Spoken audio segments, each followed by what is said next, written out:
Terima kasih kerana memilih channel ini untuk mendapatkan berita terbaru setiap hari. Bagi anda yang pertama kali berada dalam channel ini, sila pertimbangkan untuk tekan butang like, subscribe dan komen video ini untuk penambahbaikan pada video akan datang. Berita politik, berita semasa, berita ekonomi, berita kesihatan, pendidikan dan segalanya ada dalam channel ini. Salam sejahtera Malaysia, selamat tengah hari. Berita terkini yang mengejutkan daripada malaysiakini.com bertajuk Hasni tersingkir, BN perlu jelaskan pada pengundi, kata PKR. Berita penuh, BN dan UMNO digesa untuk menjelaskan kepada pengundi mengapa pengerusi Barisan Nasional Negeri Hasni Mohamad telah diketepikan untuk memegang jawatan Menteri Besar Johor bagi penggal kedua berikutan pilihan raya pada Sabtu. Timbalan pengerusi PKR Johor, Jimmy Pua berkata, memilih Adun Macap On Hafiz Ghazi untuk menjadi Menteri Besar seolah-olah sama dengan menipu rakyat.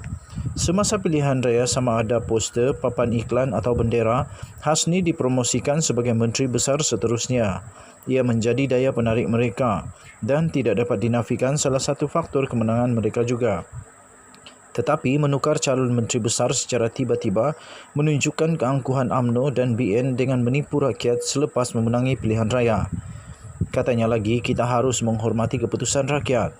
Rakyat telah memilih UMNO dan BN untuk memimpin Johor. Tetapi mereka menggunakan rakyat sebagai alat dan melibatkan mereka dalam perseteruan politik, katanya pada satu kenyataan hari ini.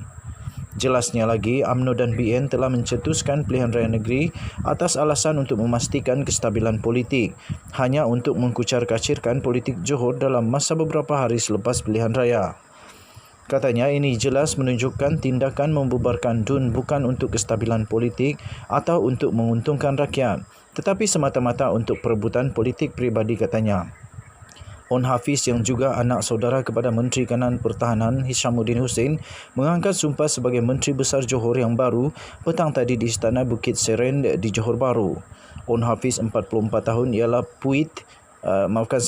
piut kepada Menteri Besar Johor pertama Jaafar Mohamad. Moyangnya pula pengasas UMNO On Jaafar yang juga adalah bekas Menteri ke-7 manakala datuknya Perdana Menteri ketiga Hussein On. Pelantikannya sebagai Menteri Besar Johor ke-19 itu susulan kemenangan besar BN pada pilihan raya menyaksikan gabungan itu memenangi 40 daripada 56 kawasan pilihan raya negeri itu. Sebelum pelantikan On Hafiz sebagai Menteri Besar, BN nampaknya menghadapi halangan untuk mengangkat calon tunggal mereka juga untuk jawatan itu. Walaupun Hasni menjadi wajah kempen BN sepanjang pilihan raya, semalam dia mengakui tidak akan mendapat peluang menjadi Menteri Besar untuk penggal kedua. Hasni juga meminta kepimpinan BN melantik seorang pemimpin muda untuk menerajui negeri itu. Pun begitu, sumber mendakwa kuasa yang lebih tinggi memihak kepada On Hafiz sebagai Menteri Besar. Dilaporkan bahawa pemimpin UMNO juga telah menolak campur tangan sebagaimana yang didakwa. Sementara itu, Peguam Muhammad Khairul Azam Abdul Aziz berkata On Hafiz masih perlu menguji majoritinya di DUN walaupun proses pelantikannya selaras dengan Undang-Undang Tubuh Kerajaan Johor. Sekian berita, salam sejahtera Malaysia. Malaysia kita punya, cintai Malaysia, kita jaga kita. Denyut nadi suara rakyat bergema di channel ini. Bye-bye.